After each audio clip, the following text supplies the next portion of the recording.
Introduction. The silent crash. It doesn't start with an explosion. It doesn't start with an alarm. It starts with silence. It's 8:14 p.m. on a Tuesday. You're scrolling through Netflix, half paying attention. The microwave hums in the background. Outside, streetlights glow like they always do. And then, without warning, the hum stops. The Wi-Fi drops, the lights outside blink once, and vanish. You wait. 5 seconds.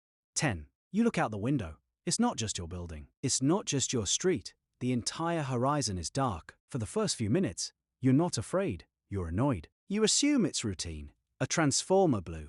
A crew is already on the way. That's what always happens. You check your phone. No signal, no data. That's when something feels wrong. The city is quiet. Too quiet. No sirens, no traffic, no distant noise. It's as if someone pressed pause on the world.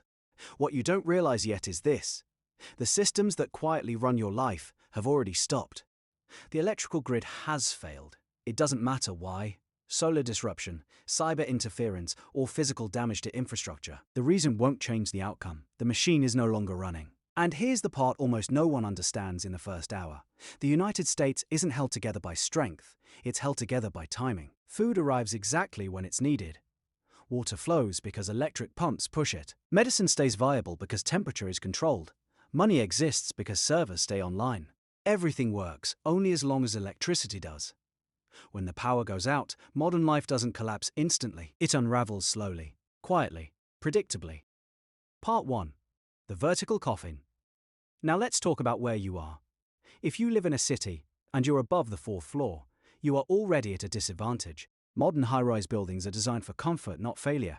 They fight nature using systems, glass, steel, climate control. When those systems shut down, the building turns against you.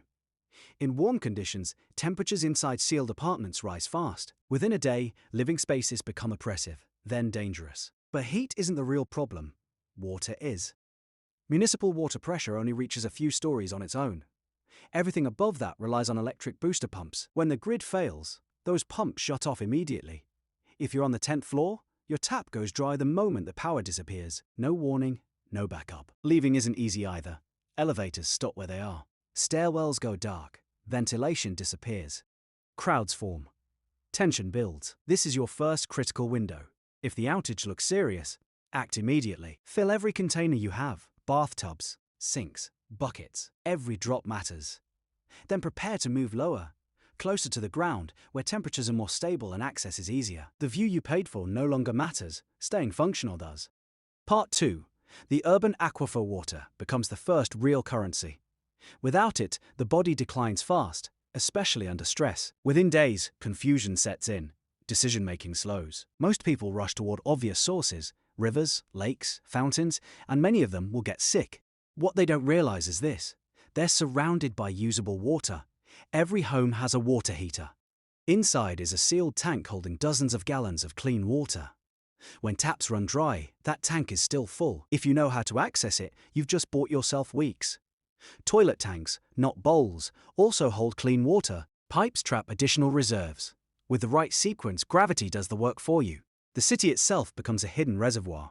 Not for everyone, only for those who know where to look. Part 3. The biological risk. As water systems fail, another problem begins to surface. Sanitation. Waste systems rely on powered pumps.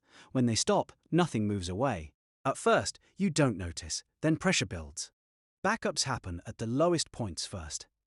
Basements, floor drains, utility sinks. What was once a safe space can quickly become hazardous. In a world without functioning healthcare, basic hygiene becomes critical. The solution is prevention. Once outages appear long-term, stop flushing. Seal drains if possible. Switch to controlled waste methods. Contained, covered, isolated from living areas. Cleanliness isn't comfort anymore. It's survival. Part 4. The invisible threat. Some dangers don't announce themselves. Certain facilities depend on continuous cooling systems. When external power fails, backup generators take over. But fuel is finite. If cooling can't be maintained, risk increases gradually. No explosion, no sound, just an invisible problem carried by the wind. Awareness is your defense. Know what's near you. Know prevailing wind directions. Distance and direction matter more than speed. This isn't about panic. It's about positioning. Part 5. The infinite battery field. When people think the power is gone, they give up too early. Energy doesn't disappear, it changes form. Look at stalled highways, abandoned vehicles. Every one of them holds stored energy. A single car battery can power lights, radios, small fans, for days or weeks. With basic tools, alternators become generators. Motion becomes electricity. The environment still provides, if you stop thinking like a consumer and start thinking like an adapter. Part 6. The Grey Man. As systems fail, people become unpredictable. Visibility becomes risk. Those who stand out draw attention, not admiration. The safest approach is subtlety. Blend in, appear average, reveal nothing. Light travels, smell travels, sound travels. Preparedness works best when no one knows you're prepared. Conclusion: the 1%. This isn't fiction. Infrastructure assessments confirm vulnerability. The grid is aging, it's strained, it's fragile. When it pauses, the sequence is always the same.